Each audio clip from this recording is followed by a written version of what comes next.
Can you guys share with our viewers what you do for a living? What do you do for a living? I'm Wes Watson. Everybody knows who I am.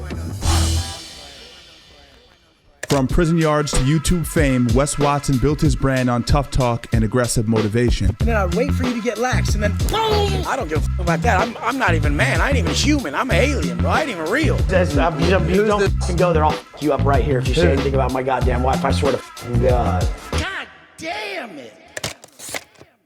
His recent gym altercation in Miami might just be his biggest legal challenge yet. Follow me out of the gym. It will just be me.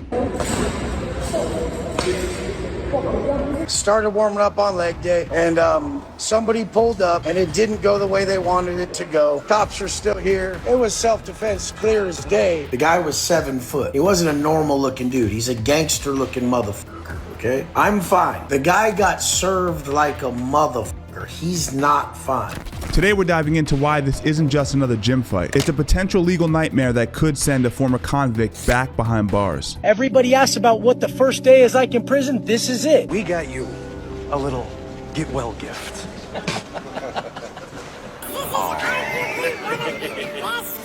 It's just the right side.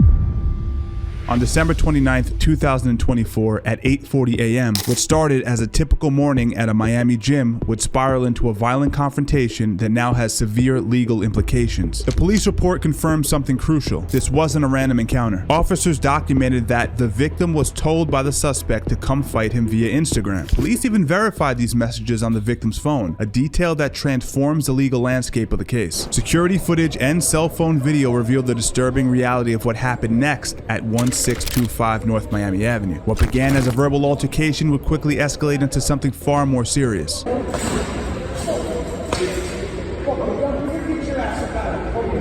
The footage shows Watson using his weight belt as a weapon, striking the victim in the face and sending him to the ground. Under Florida law, this isn't just assault anymore. A weight belt used as a weapon classifies as a deadly weapon, potentially elevating this to an aggravated battery with a deadly weapon under Florida statute 784045. I spoke with attorney Gary Celetti, who's handled similar cases in Florida. At what exact point does self-defense become aggravated battery? It's an interesting question, right? So self-defense, in the state of Florida, we have a wonderful standard ground law, if you will. It's a statute, and it basically says a reasonable person's belief that they're in fear of great bodily harm or injury, they don't have a duty to retreat, and they can defend themselves. That's pretty much the summary of the statute. Now, the moment that that reasonable belief is gone, okay, you don't have stand your ground anymore, and then your actions maybe be a battery or an aggravated battery. But it didn't stop there. The footage reveals approximately 45 to 55 strikes delivered to a non-resistant victim.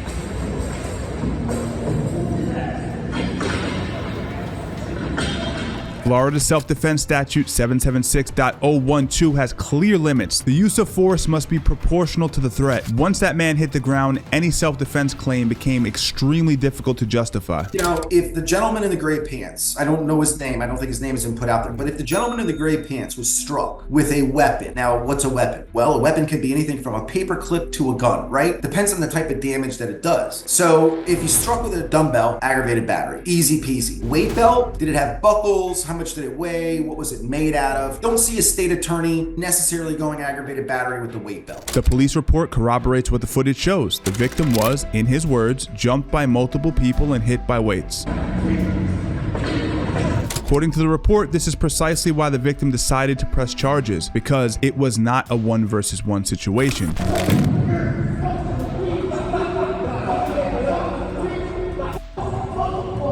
The video shows additional participants landing blows. One person using a dumbbell as a weapon, another soccer kicking the downed victim. What started as a simple battery case documented in the initial police report as a misdemeanor now carries potentially severe felony implications. How does the use of gym equipment as weapons like the weight belt and dumbbell affect potential charges? Yeah, it's a fantastic question, Steven. So anytime you bring in any form of an object, right, it could be considered a weapon, depending on how much damage could that object do. And so what happens is we go from a first-degree misdemeanor on battery, two people duking it out, to an enhanced charge of aggravated battery. What it does is it jumps from a first-degree misdemeanor to a third-degree felony. So in the case where one of his buddies jumps in, uses the dumbbell, allegedly, we'll say, he used the dumbbell, hit the guy, another one of his friends, big gentleman, soccer kicks the guy, those guys have to be held accountable in some way? Absolutely. I don't think you get the same sort of defenses that Mr. Watson's going to receive as these two other gentlemen standing by as his friends, or goons, if you will, however people phrase it. I think you have independent causes of action. I think you got a felony on the gentleman with the dumbbell, and I think you got a misdemeanor with the other gentleman that kicked him. Florida's self-defense laws might be generous, but they don't cover what we saw in that video. But here's where it gets interesting. Watson's social media trail is a prosecutor's dream. If you swear there's going to be an issue about telling gym people or anything, follow me out of the gym. It will just be me, and I will serve you pussies so bad, it'll be the worst thing you ever did. Straight up. What legal significance does Watson's social media posts inviting confrontation have in a case like this? Huge impact. This is what's unique about this particular case, because Mr. Watson is out there. He's saying, hey, I'll fight anybody. Bring it on. Come to me. I'll take care of it. You actually have a taker. The guy in the gray pants. He's like, you know what? I'm going to give this guy a run for his money. Right there, we have a little bit of an agreement. We're going to fight. Now, we don't have the audio between the two, right? But I'm assuming, based on him setting up the camera, that he's there to challenge Watson. It seems like it. He walks up to Watson, says something, as you said, we don't have the audio, but then he puts his hand on Watson's shoulder. That's actually in the video footage available. That's physical. Now you're starting to actually touch someone and threaten him in that way. So Correct. Yeah, absolutely. Also, one more thing, Steven. Yep. You know, consent is huge, okay? Consent is massive. If you have consent, you don't have a crime. he repeatedly posted his gym location, explicitly inviting confrontations. Send this video to your favorite Wes Watson call out dude and tell him to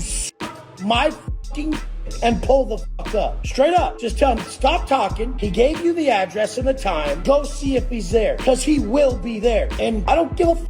All you guys can fall off the face of the earth. And I'll never give a fuck about finding you or calling you out or boxing you. But if you want, you can come down to that address and get your ass served. Under Florida law, that's not just tough talk, it's premeditation. With a prior conviction, what would normally be a misdemeanor battery automatically gets upgraded to a third-degree felony in Florida under statute 784032. That means up to 5 years in state prison just for a simple battery charge. Does Watson's prior convictions further elevate the severity of these charges? So in Florida, under 78403, under the statute, right, it says if you've pled guilty to any form of battery, okay, if there was a battery inside of that robbery charge, maybe. But if you've pled guilty to any form of battery, even if you just took a plea, went to diversion, and they dropped the charges, it doesn't matter. It will automatically become a third-degree felony on a subsequent battery charge. I mean, listen, we're not making this up. I've covered Wes Watson countless times on this channel. Just look at the pattern of behavior. Most notably, the fresh and fit confrontation. My dad's a superhero. Look what he brought to the table. Look how hard this guy works. He came from nothing to this. Yeah.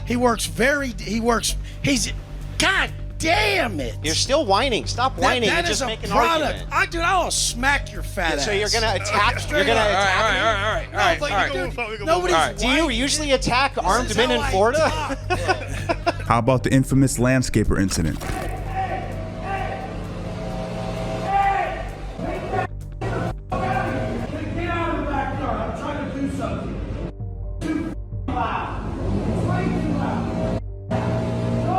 Well, there the f you go. 2 minutes of the video wasted because these motherfuckers just don't get that it's so fucking annoying. And now the gym altercation. Started warming up on leg day, and somebody pulled up, and it didn't go the way they wanted it to go. You'll probably see the details later, but cops are still here. They're figuring out what the situation is and go from there. It was self-defense, clear as day. I was sitting down on a bench. Dude came up. He's about 7 foot and big ass dude, and just wanted to start a fight. So it is what it is. How about Wes Watson posting his shoe? I think it's branding. I think it's marketing, believe it or not. Again, if you have a consensual fight, I'm going to show my first place belt. Yes. What's the difference? Right. Here's the shoe, right? It's the concept of two gentlemen consenting to this altercation, and here's my prize. Each incident escalating, each one documented on social media. I'm just sick of these pussies talking shit. And one showed up at the gym today. It's what fucking happened. The guy was 7 foot. I don't give a fuck what the fuck they want to say. He wasn't a normal looking dude. He's a gangster looking motherfucker, okay? I'm fine. The guy got served like a motherfucker. He's not fine. okay? So we had to wait for the cops to come because he was not okay. I couldn't just run off. It was self-defense. The gym called the cops, not me. I've never called the cops. How much time could he possibly serve if he is found guilty for the harshest crime associated with what happened? I would say max 5 years. Okay. If worst day in court, judge threw the book at him, we're looking at 5 years for sure. Wes Watson built an empire telling others to face consequences. Now with both police documentation and video evidence revealing the true extent of the incident, Florida's legal system might make him face his own. The question isn't just about self-defense anymore. It's about at what point defense becomes assault and assault becomes something far more serious.